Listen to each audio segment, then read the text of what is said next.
부활주일 말씀 고린도전서 15장 45절부터 49절까지 한 절씩 교독하겠습니다.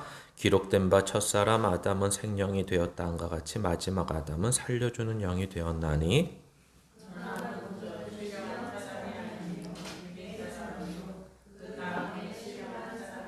첫사람은 땅에서 났으니 흙에 속한 자이거니와 둘째 사람은 하늘에서 나셨느니라.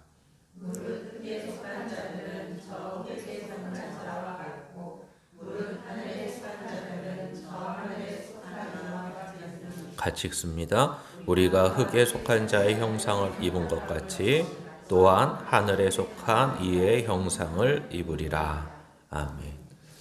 네, 오늘 부활주일을 맞아서 이제 보통 부활장이라고 말하는 이 고린도전서 15장의 내용의 끄트머리, 끝은 아니지만 거의 끄트머리의 내용을 가지고 같이 보려고 합니다.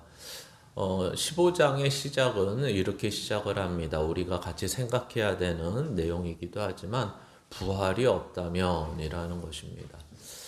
우리는 부활을 항상 말씀드리지만 조금 기본 개념부터 정의를 할 필요가 있습니다. 이제 부활이라는 말을 풀어서 쓸 때 다시 사셨다라는 정도로 풀었었는데 아주 근본적으로 원론적으로는 다시 사셨다 정도가 아니라 영원히 살게 됐다로 이해를 하셔야 됩니다.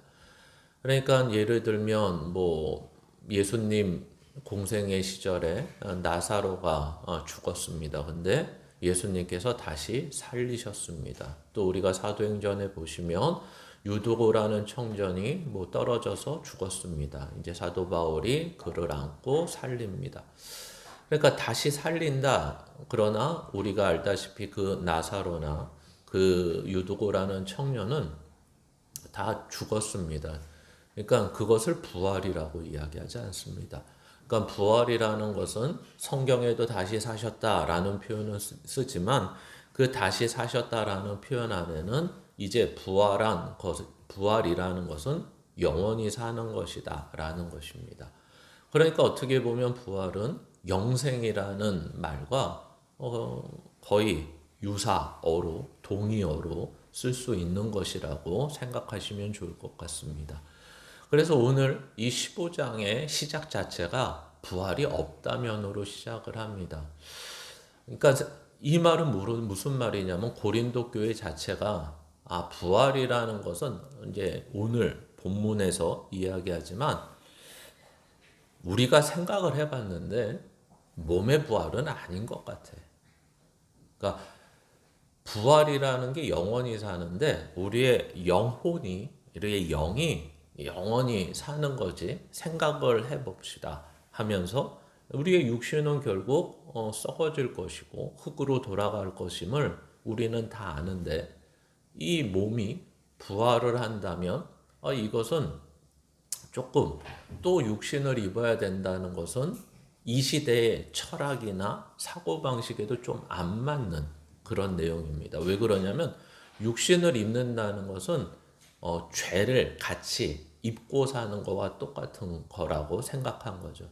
그러니까 이게 무슨 말이냐면 우리는 이제 철학적 사고가 많이 없어지고 실용적 사고를 많이 하기 때문에 그런데 옛날 학교 때를 좀 생각해 보시면 도덕 시간이나 또는 대학에 옛날에는 이제 필수 과목이면서 교양 필수라고 해서 철학이라는 과목을 좀 들었던 시기가 있었는데 그때 잠깐만 기억하셔도 이 철학적인 사고 또 옛날 2000년 전의 사고방식 중에는 육이 있고 정신이 있는데 육은 더러운 것, 그렇죠? 종교인들 사이에서 또 정신은 맑은 것, 깨끗한 것. 그래서 육을 이렇게 쳐주지 않은 이런 시기들이 있는 거죠. 이것을 기독교 역사에서는 영지주의라고도 말하고요. 또는 철학적 사고에서도 비슷한 류의 말들을 합니다. 어찌됐든 간에. 그래서 부활이 없다라는 말을 사도 바울이 시작한 이유는 바로 이런 것 때문에 그렇습니다. 일단은 몸의 부활을 믿질 않습니다. 근데 이제 우리가 전에도 말씀드렸다시피 한 70년, 80년, 1970년, 80년, 90년대까지만 해도 신학교에서 조금 애매하게 가르쳤던 게 있죠. 뭐 몸의 부활이 있다라는 말이 성경에 있으니까 이 몸의 부활이 있기 때문에 7, 80년대까지만 해도 화장, 그러니까 죽어서 이제 화장하는 법을 별로 따르지 않으려고 그랬고, 또 전쟁터나 어떤 큰 사고로 인해서 우리의 육신이 어떤 해를 입는 거에 대해서 굉장히 좀 애매하게 생각했죠. 그러니까 육신의 부활이 있는데 육신이 없어졌는데 어떻게 육신의 부활을 제대로 할 수 있냐는 굉장히 문자적인 이해를 한 시기가 지금으로부터 한 3, 40년 전에 한국의 기독교 문화 또는 기독교 신학 안에도 그런 생각을 했었습니다. 그러나 이것이 이제 더 이해되고 깨닫게 되면서 이제 오늘의 말씀이 더 정확하게 우리들에게 이해되고 깨닫는 말씀으로 와 닿는 것입니다. 그래서 우리는 본문에 읽지 않았지만 우리가 알다시피 첫 번째로 부활이 없다면 어떤 일이 벌어지느냐라고 했을 때 뭐 간단하지 않습니까? 부활이 없다면 죽은 게 의미가 없죠. 일단. 그러니까 예수님이 죽으셨습니다. 그래야지 부활이라는 게 있습니다. 근데 죽으신 게 의미가 없습니다. 여기에서도 보시면 죽으신 게 의미가 없으면 우리가 전파하는 것도 의미가 없고, 만약에 이것을 전파한다면 우리는 참증인이 아니라 거짓 증인이 됩니다. 그리고 부활이 없다면 이 죽은 것도 의미가 없고 전파하는 것도 의미가 없으니까 당연히 그 의미가 없다는 것의 중심에는 뭐가 있냐면 믿음이 의미가 없는 거죠. 그러니까 어떤 믿음이죠? 예수 그리스도께서 십자가에 죽으셨다. 피 흘려 죽으셨다. 왜 죽으셨습니까? 우리는 다 알죠. 우리의 죄의 문제를 해결하시기 위해서 죽으셨다. 그리고 부활이라는 건 왜 있습니까? 사망이라는 것을 해결하기 위해서 있는 것입니다. 그러니까 십자가의 죽음, 부활이라는 것을 양쪽으로 다 했을 때 이것이 같이 있어야지 완전한 구원의 내용이 되는 거죠. 실제는. 그래서 이 앞에 내용이 있었다라고 하더라도 이 뒤에 내용인 부활이 없으면 이 앞에 내용인 십자가의 죽음 가지고는 필요 충분한 조건이 될 수가 없다라는 것입니다. 그래서 기독교의 진리를 얘기할 땐 십자가, 죽음이라는 것과 이제 부활이라는 것이 이렇게 같이 가야 되는 것을 성경은 꼭 요구를 하는 거죠. 믿음 안에는 예수 그리스도께서 우리를 위해 죽으셨다. 이것만 강조하면 안 되고 이 죽음에서 다시 부활 승천하셨다. 그리고 이 부활이라는 것을 우리는 첫 열매라고 표현하는데 그 이유는 바로 우리도 이와 같이 예수 그리스도와 같이 부활할 것이기 때문에 은유적으로 이제 첫 열매라는 표현을 쓰고 있다라는 것입니다. 이렇게 이 고린도전서 15장의 부활장은 이제 15장 14절, 15절, 16절에 이어서 계속 그 얘기를 하는 것입니다. 만일 예수 그리스도의 부활이 없으면 우리에게는 예수 그리스도의 십자가만으로는 충분하지 않습니다. 이렇게 얘기하는 거죠. 그러니까 십자가가 예수 그리스도의 죽음이 충분하지 않다는 얘기가 아니라 하나님의 구원의 과정이 이것만 설명되면 충분하지 않습니다. 이렇게 되는 거죠. 근데 이제 문제는 뭘까요? 왜 사람들이 그럼 부활에 대해서는 이 십자가에 비해서 왜 비중을 두지 않느냐? 이런 게 문제가 되지 않겠습니까? 그러니까 우리는 분명히 교회 안에서는 비중을 같이 둡니다. 그렇죠? 고난주간이 있으면 부활주일이 있습니다. 그런데 우리들의 삶에서는 이 고난만 있고 부활이라는 것은 실제 그렇게 몸에 우리의 감각에 받아들이기가 어렵다는 거죠. 왜 그렇습니까? 아까 이미 설명한 것 같이 예수 그리스도가 이 부활의 첫 열매가 됐기 때문에 그렇습니다. 그러면 그 첫 열매가 우리가 다음에 열매가 돼서 부활이라는 걸 경험해야 되는데 그 부활이 이 땅에 있는 어떤 사람들도 살아있는 어떤 사람들도 경험하지 못한 것이기 때문에 그렇습니다. 그렇죠? 아주 간단한 이유입니다. 그러니까 사람들은 죽음을 앞에 놓고 있다는 건 다 알고 이제 이 땅 안에서 십자가의 예수 그리스도의 죽음으로 죄를 이겼다. 이 정도는 다 알고 있는데 분명한 것은 이 부활이라는 것을 누가 경험하거나 예수 그리스도 이외에 어떤 사람들이 그 부활에 들어가서 야, 내가 부활을 해봤더니 이렇게 참 좋더라. 이런 말을 남겨주거나 성경에도 그 부활한 사람들의 증언이 실제는 있지 않다라는 것입니다. 그러니까 우리들은 이 부활에 대해서 생각보다 있다. 근데 오늘 고린도 교회 사람들처럼 그래도 몸의 부활은 아닐 거야 라고 생각하는 사람들도 있고 부활이 있어도 우리는 잘 모르겠어. 대부분은 그런 식으로 이해를 한다는 거죠. 근데 여러분들이 혹시 이 부활에 관한 설교를 들으실 때 좀 주의할 점이 하나 있습니다. 앞에 한번 보시면 주의할 점이 예수님의 십자가의 죽으심이 부활을 위해서만은 아니다 라는 걸 꼭 기억하셔야 됩니다. 앞에서 이미 언급을 했습니다. 구원이라는 것은 이 십자가의 죽으심과 부활이 이렇게 우리가 편하게 이해하려면 세트가 돼야 됩니다. 그러니까 내가 어떤 선물을 받았는데 십자가만 있고 부활이 없어. 그러면 그 선물은 불량품이 되는 것입니다. 그러니까 구원을 생각하실 때는 이 십자가라는 것과 부활이라는 게 같이 들어있어야 된다. 이렇게 이해를 하셔야 되고 또 하나는 여기에서 보다시피 이 부활을 위해서 예수님의 죽음이 있다? 이럴 수는 없습니다. 이거와 이거는 각기 필요에 의해서 존재하며 또 이것이 어느 하나가 빠지면 안 되는 것으로 성경은 이야기하지 이 부활을 말하기 위해서 십자가가 있진 않습니다. 십자가는 십자가대로 부활은 부활대로 그러나 이게 순서의 문제일 뿐이다 이렇게 얘기하는 거죠. 이게 이해가 되십니까?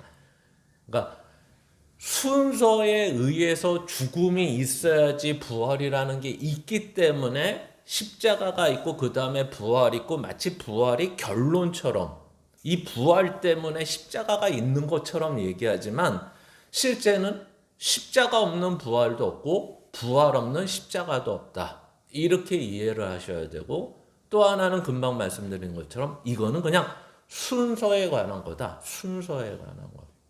그래서 항상 구원이라는 걸 생각할 때는 이 십자가와 부활이 한 세트고 한 내용 안에 들어가 있고 한 믿음 안에 들어가 있음을 충분히 우리 믿음 가운데 가지고 계셔야 됩니다. 그래서 우리는 예전에도 한번 말씀드렸는데 예전에 코로나 이전에 여러 가지 소문이 많이 나는 교회들 중에 하나가 춘천에 있는 한 교회였습니다.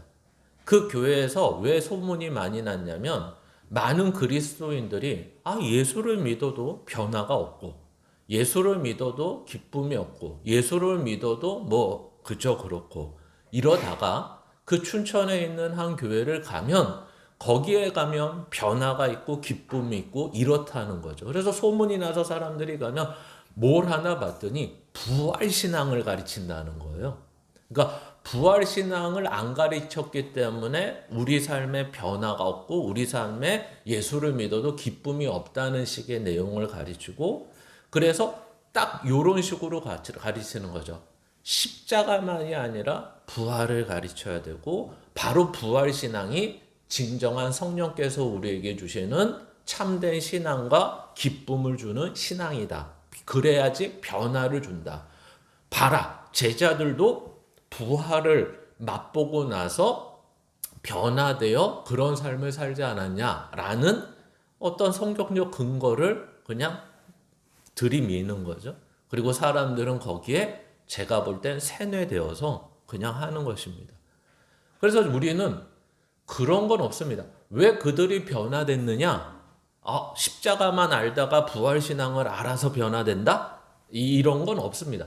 변화는 누가 해주시는 겁니까? 성령 하나님께서 우리 가운데 오셨을 때, 그리고 우리가 거기에 대해서 순종하며 살았을 때 변화라는 게 있는 거죠.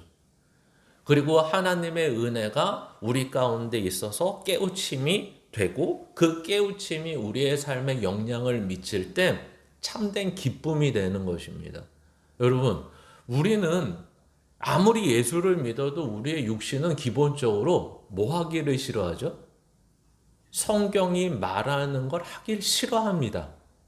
성경이 뭐 하라 그러는데 우리가 알고 있는 성경의 진리 또는 삶의 실천에 대해서 딱 하나님이 우리 보고 특정한 어떤 인물이 아니라 우리 전체에게 말씀하셨을 때 하나님은 우리 보고 어떻게 살라 그러죠?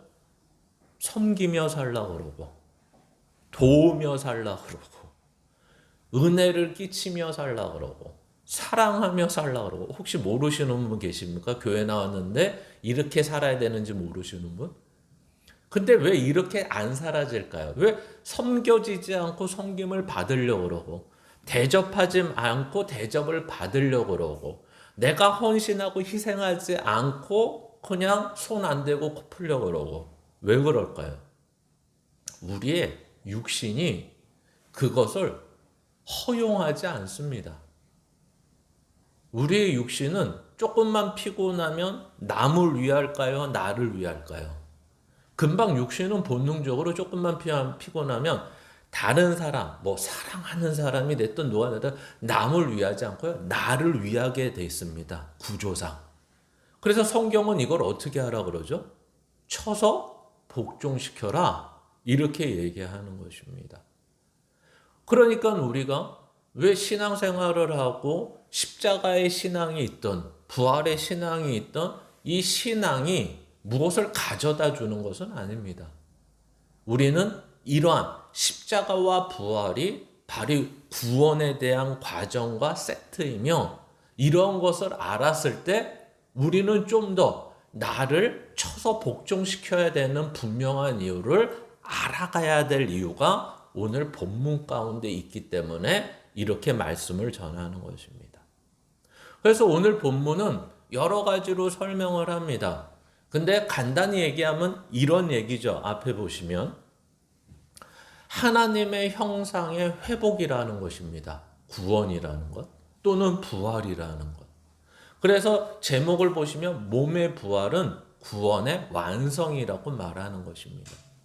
왜 우리가 부활을 하는데 이 육신이, 이 몸이 신령한 몸으로 하나님의 완전한 하늘에 속한 이의 형상을 입어야 되느냐라고 했을 때 간단한 얘기죠. 아직 안 입었으니까. 그 말은 뭐죠?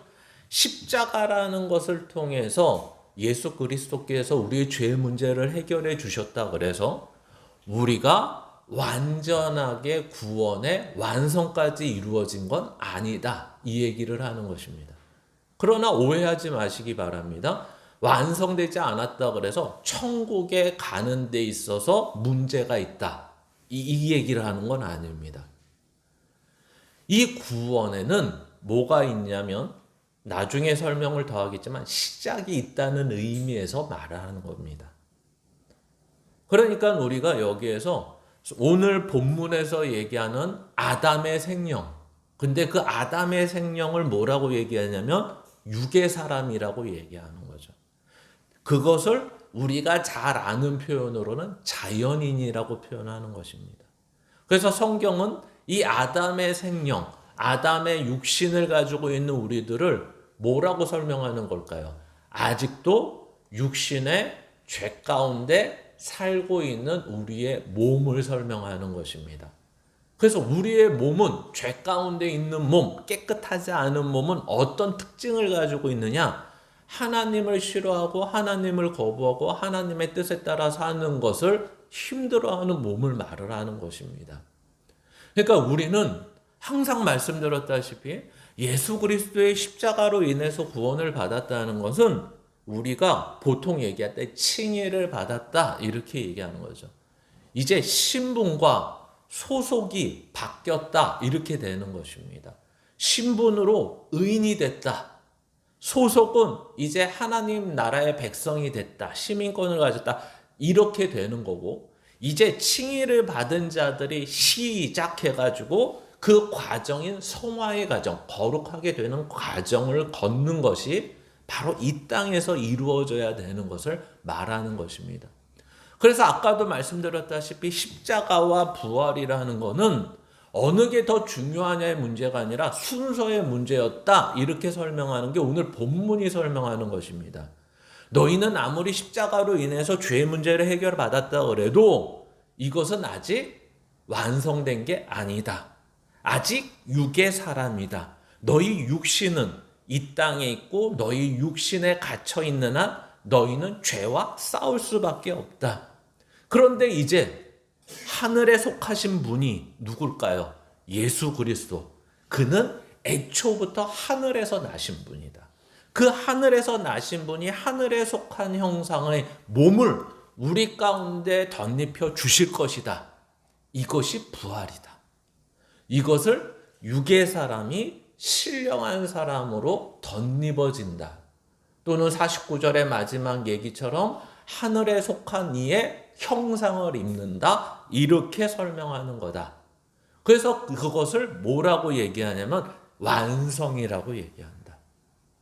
이제 너희 몸도 더 이상 육의 사람, 육신을 갖고 있어서 아직도 나를 쳐서 복종시켜야 되는 그러한 삶을 살다가 이제 부활이라는 것을 통해서 완전한 신령한 몸, 하늘에 속한 이의 형상을 덧입게 되면 이제 거기가 진정 천국을 맛보는 것이고 완성, 구원의 완성이 이루어지는 것이다.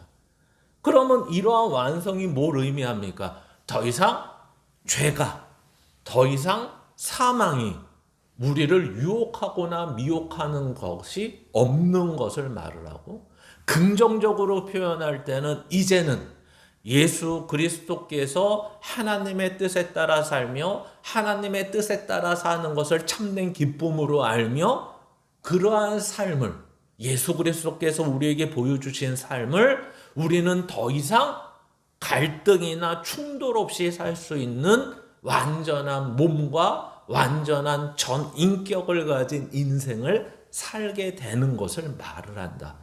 성경은 부활을 그렇게 얘기하는 것입니다. 그러니까 오늘 본문을 이해하지 못하면 우리는 부활이라는 것이 단순히 예수 믿고 나중에 천국 가서 사는 정도, 영생이라는 개념밖에 없는데, 성경은 이 모든 것을 구원이라는 틀 안에서 그 순서를 설명하고 있고, 그 순서 가운데 부활이라는 것은 바로 완성을 의미한다. 이렇게 설명을 하는 것입니다. 그래서 이러한 만일 부활이 없다면부터 시작하여서 우리의 신령한 몸까지 이루는 구원의 완성인 부활에 대해서 세 번째는 이런 생각을 해보셔야 됩니다.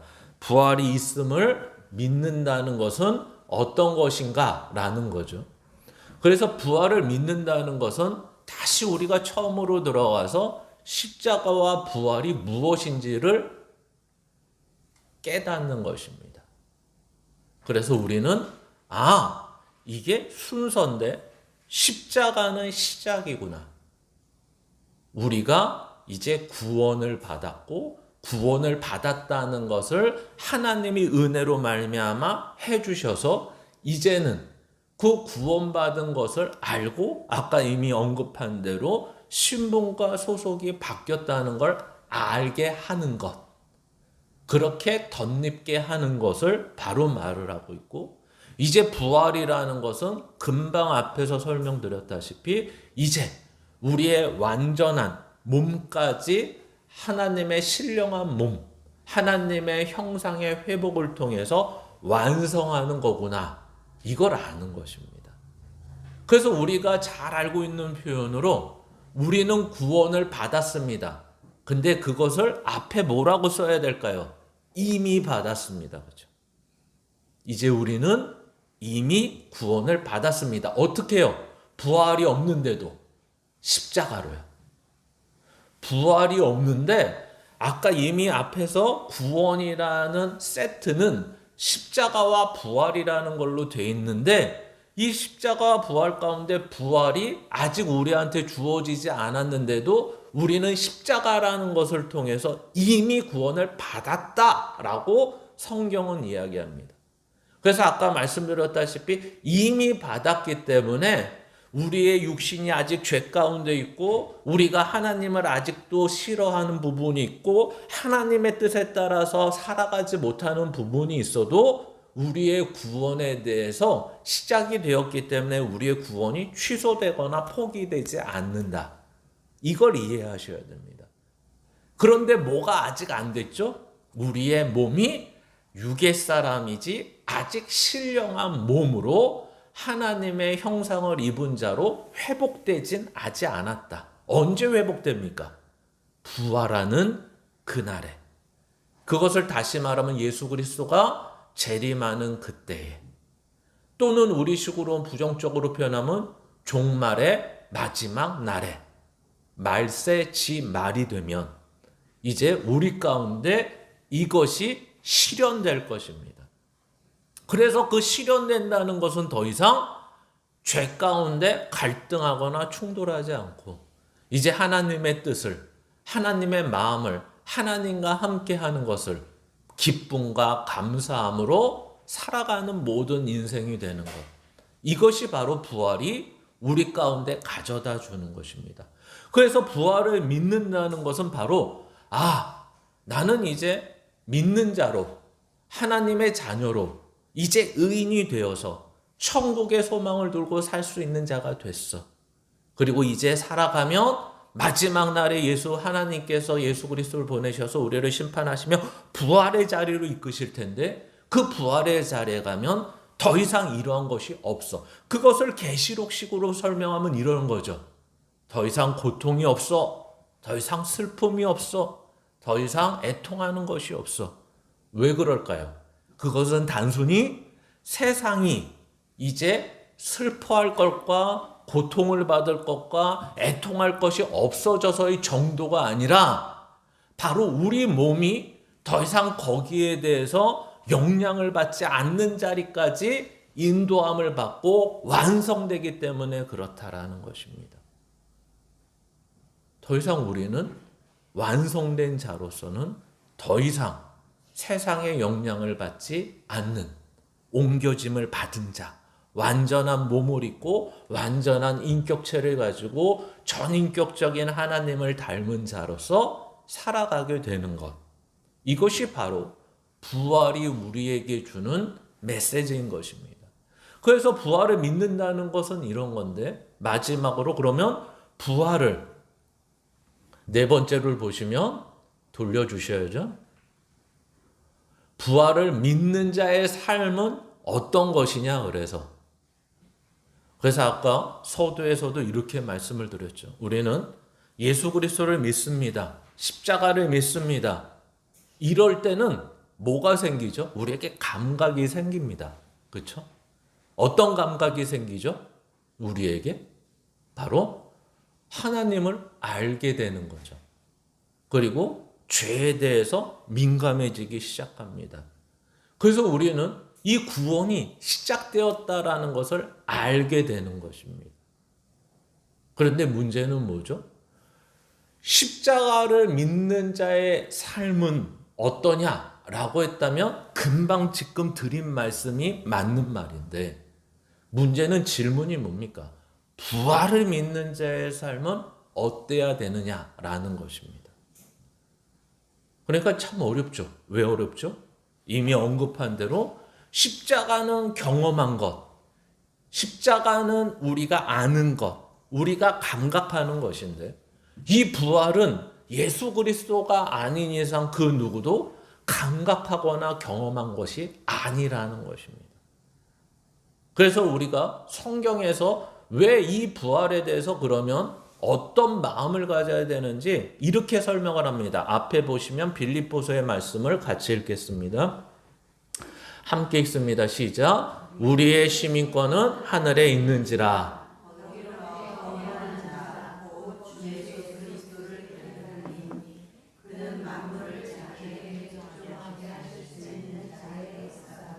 우리의 낮은 몸을 자기 영광의 몸의 형체와 같이 변하게 하시리라. 아멘. 이 앞에 다시 보여주시면 이렇게 되죠. 우리의 시민권은 하늘에 있는지라. 맞죠? 아까 이미 말씀드린 대로 이제 십자가로 인해서 그것을 믿는 자들은 구원을 받았다라는 말을 바로 시민권은 하늘에 있다라고 말하는 것입니다. 거기로부터 구원하는 자 곧 주 예수 그리스도를 기다리노니, 기다려야 된다는 거. 그래서 그는 만물을 자기에게 복종하시게 하실 수 있는 자의 역사로 뒤에 우리의 낮은 몸을 자기 영광의 몸의 형체와 같이 변하게 하시리라. 어느 때? 부활할 때. 우리는 이제 구원을 받았습니다. 시민권은 하늘에 있습니다. 그러나 우리의 몸의 완전한 변화는 기다려야 됩니다. 이것을 두 자로 뭐라 그럴까요? 소망이라고 얘기하는 겁니다. 소망은 뜬구름을 잡는 게 아닙니다. 그러니까 이런 건 아닙니다. 내가 로또를 열심히 5년 동안 매주 빠지지 않고 살면 1등이 될 거야. 이걸 소망이라고 얘기하지 않습니다. 성경의 소망은 완전하게 될 것을 기다리는 것을 소망이라고 합니다. 그러면 그 완전하게 될 것을 어떻게 믿느냐? 시작한 게 있기 때문에 믿을 수 있다는 것입니다. 그리고 하나님은 그것을 하실 수 있는 분이기 때문에 믿을 수 있다는 겁니다. 만약에 십자가가 없다면 이 부활은 믿을 수 없는 게 되는 것입니다. 예수 그리스도의 부활이 없다면 이 부활, 우리의 몸의 부활도 믿을 수 없는 것이 됩니다.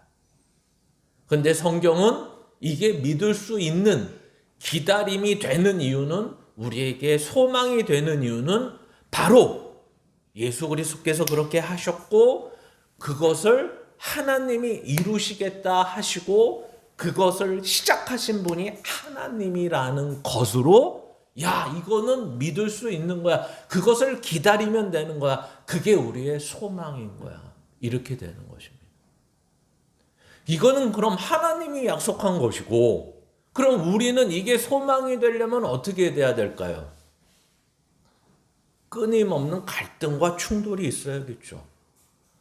여러분, 부자가 소망인 사람은 이 땅에 이 과정 속에서 지금이 어때야지 부자가 소망이 될까요? 가난하고 돈 때문에 속상하고 돈 때문에 억울하고 이래야지 마음속에 뭐가 타올라요? 야, 부자가 됐으면 좋겠다. 아니, 로또 한 방이면 끝날 텐데. 이런 거죠. 우리에게 이 완전한 하나님의 나라의 완전한 몸을 입고 하나님의 형상을 회복하고 부활을 소망하게 되려면 이 땅에서 어때야지 이게 소망이 될까요? 죄에 대하여 날마다 갈등하고 충돌이 있어야죠. 부자에 대한 소망이 애초 많은 사람에게는 소망이 되지 않죠. 완전한 하나님 나라의 몸을 이룬다. 이걸 뭐라 그랬죠? 더 이상 죄에 대해서 내가 유혹과 미혹이 되지 않는다. 하나님의 뜻대로 사는 데 있어서 이것이 내 육체를 쳐서 복종시켜야 되는 이유가 없다. 이게 부활이거든요. 완전한 몸이거든요. 그럼 이 땅에서 어때야지 이것을 소망하게 되냐면, 하나님, 나는 죄와 싸우고 내 육체를 복종시키면서 하나님의 뜻대로 사는데 너무 힘듭니다. 하나님.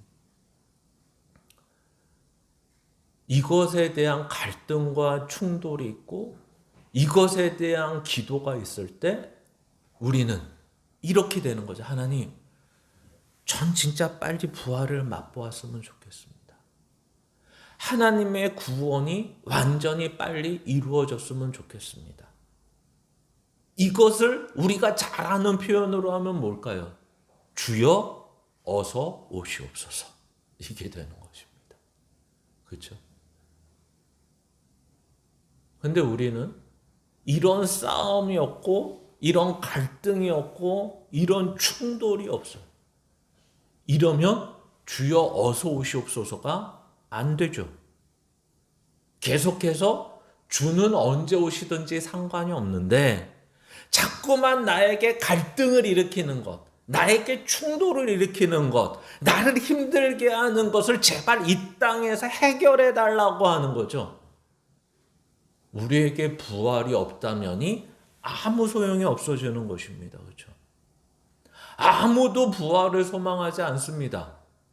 왜요? 금방 얘기했다시피 우리가 갈등하며 힘들어하며 충돌하는 것은 죄의 문제가 아니고 하나님의 뜻을 이루는 문제가 아니고 바로 나에 관한 문제이기 때문에 그렇습니다. 내가 갈등하고 있는 건 무엇입니까?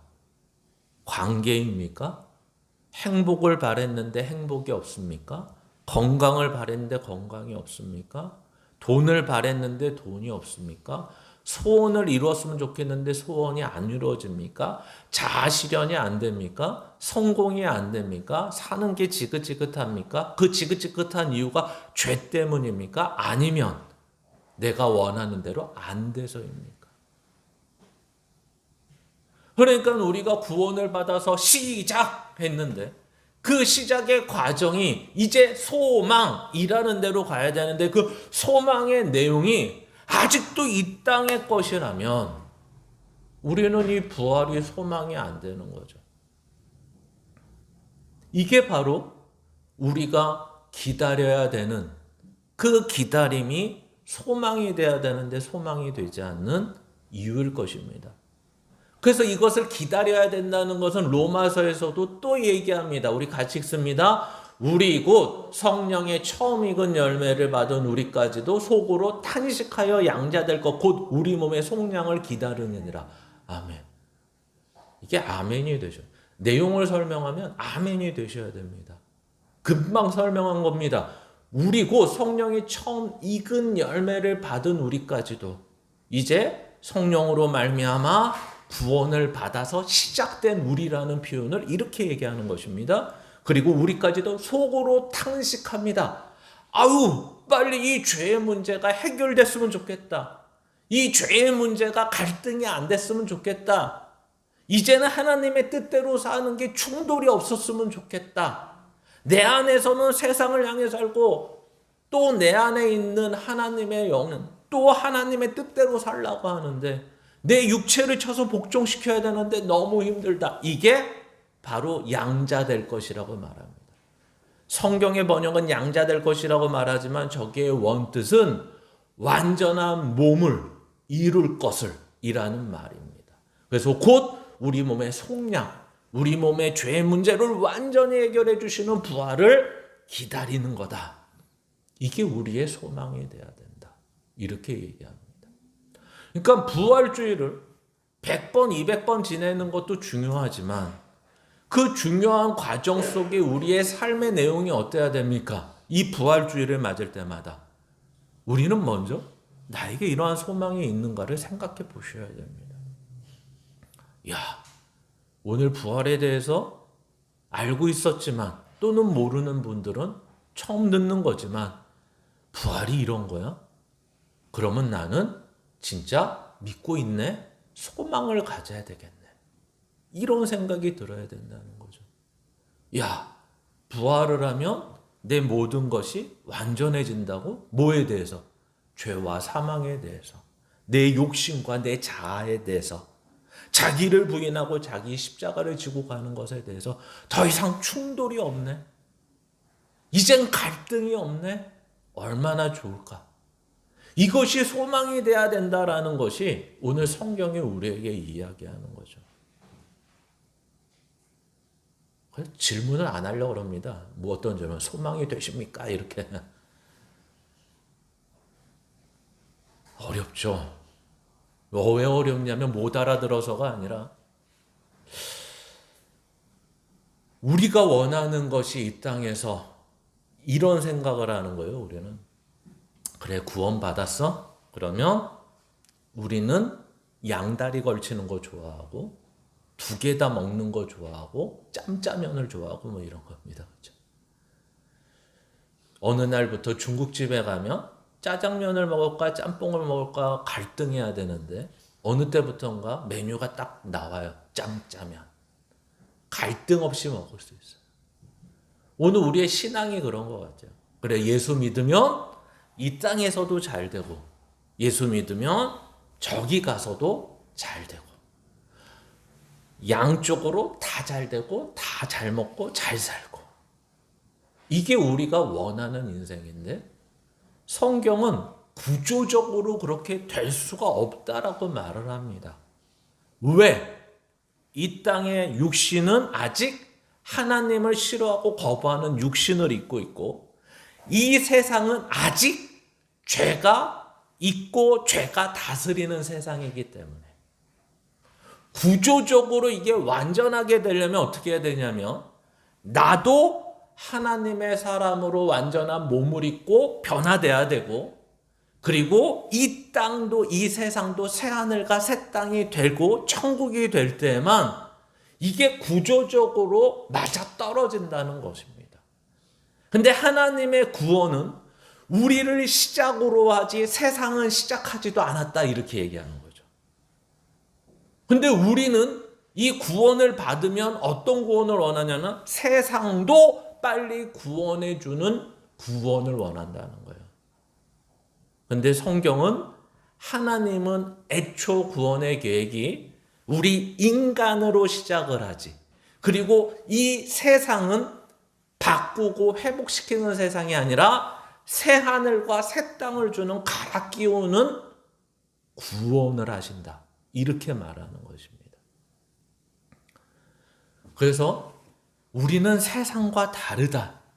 그래서 너희는 갈아 끼우지 않고 변화시키고 회복시키는 것이고 세상은 갈아 끼워도 되는 창조물, 피조물이기 때문에 내가 바꿀 것이고 너희들은 하나님의 형상을 닮은 인간이기 때문에 그 인생이라는 시간을 통해서 내가 시작하여 완성에 이르기까지 너희가 나를 알고 그 아는 삶을 통해서 소망을 갖게 하고 소망을 가진 자들에게 완성이라는 것을 통해서 내가 너희들을 항복시킬 것이다.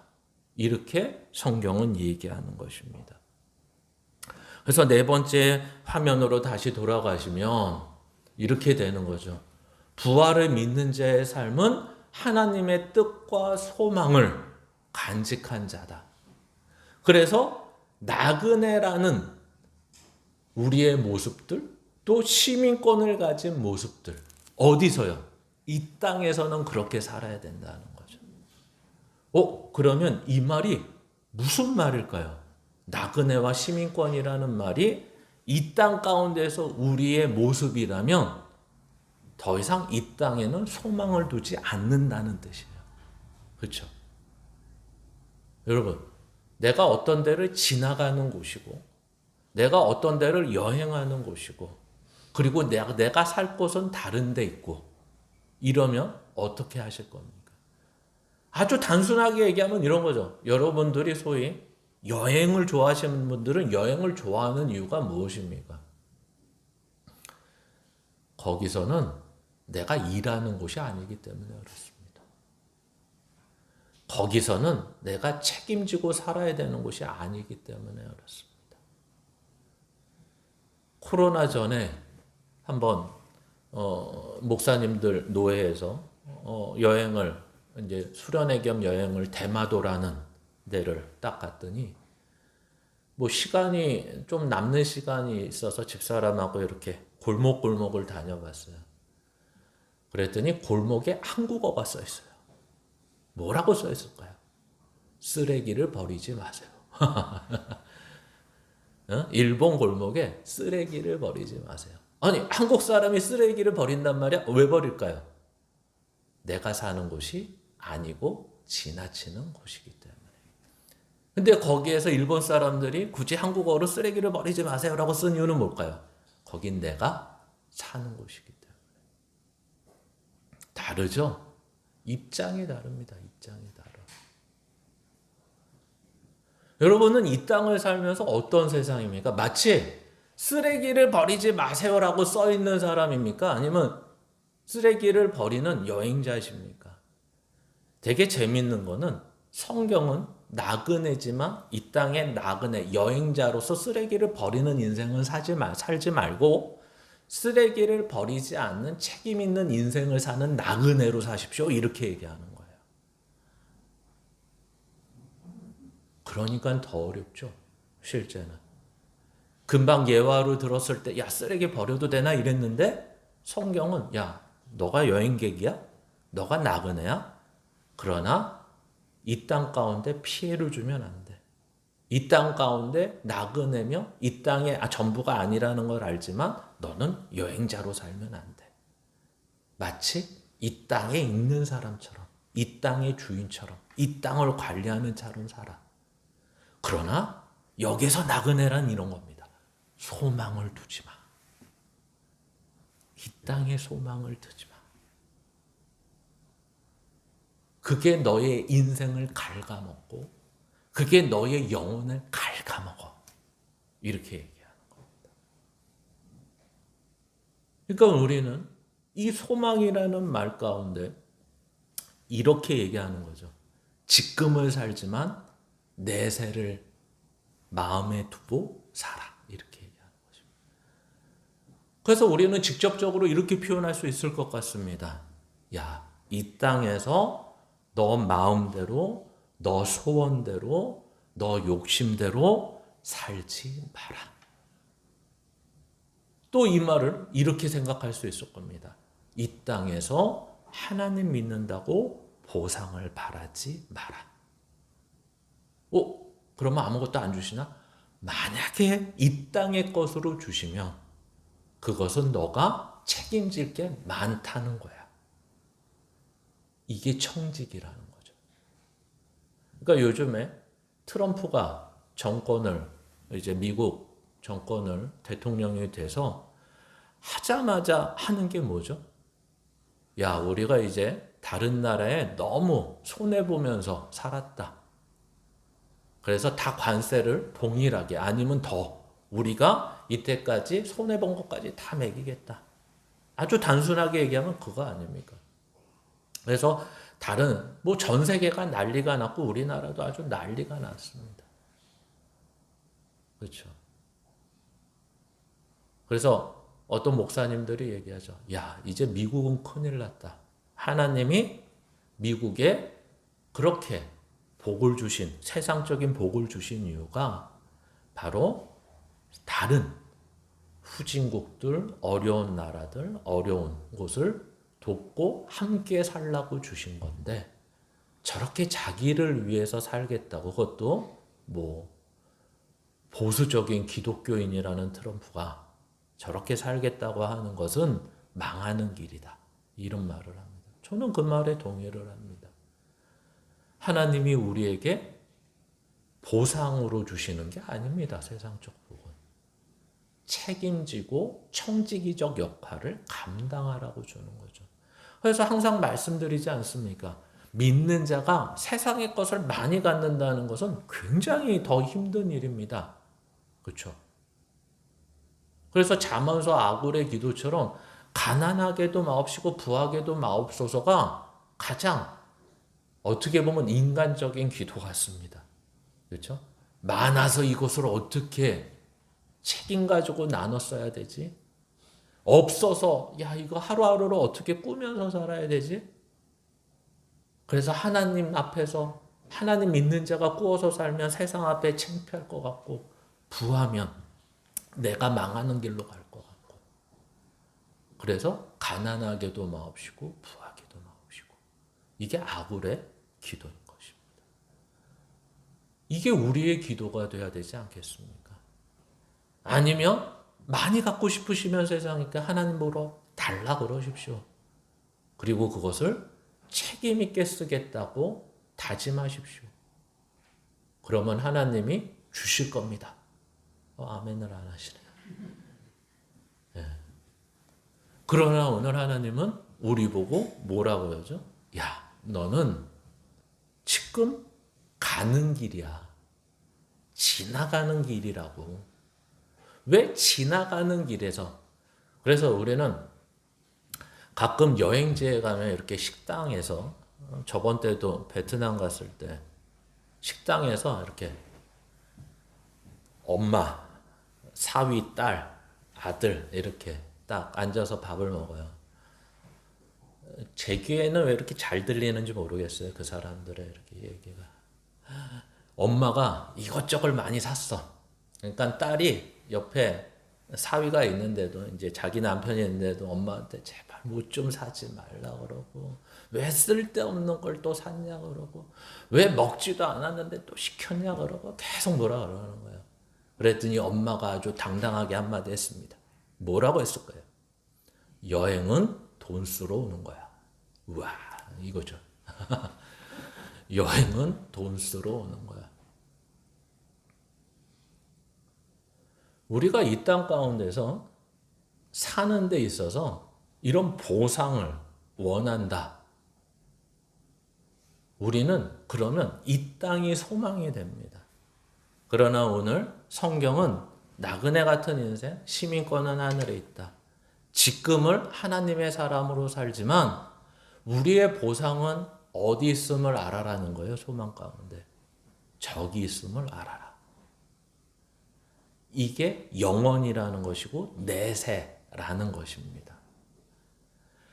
그러니까 우리는 지금이라는 것에 고통이 너무 심하니까, 고난이 있으니까, 어려움이 있으니까 노화라는 게 있고 퇴화라는 게 있고 실패라는 게 있고 억울함이 있으니까 자꾸만 이 땅에서 하나님이 나에게 보상을 주기를 원하시지만 성경은 이 땅이 전부가 아니고 저것을 기다려야 된다.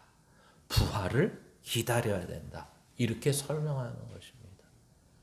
그래서 오늘도 이제 우리가 믿음으로 산다라는 것은 십자가의 은혜와 부활의 소망을 가지고 산다.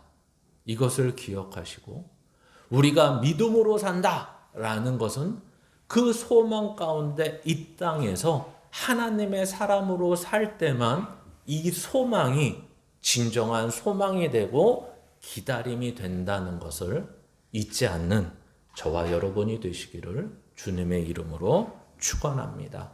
그래서 마지막 절 한 절 읽고 말씀을 마치려고 합니다. 마태복음 6장 20절 21절입니다. 시작. 오직 너희를 위하여 보물을 하늘에 쌓아두라. 거기는 종이나 동록이 해하지 못하며 도둑이 구멍을 뚫지도 못하고 도둑질도 못하느니라. 아멘. 우리의 보물을, 그래서 내 보물이 있는 그곳에는 내 마음도 있느니라. 아멘. 이 땅에 쌓아두시면 이 땅에 마음이 있는 것이고 하나님의 뜻을 이루며 살 때는 하나님께 소망이 있는 것입니다. 어디에 소망을 두고 사는지 한번 살펴보시고 이제는 하늘의 소망을 두고 사는, 부활의 소망을 두고 사는 저와 여러분이 되시기를 주님의 이름으로 축원합니다.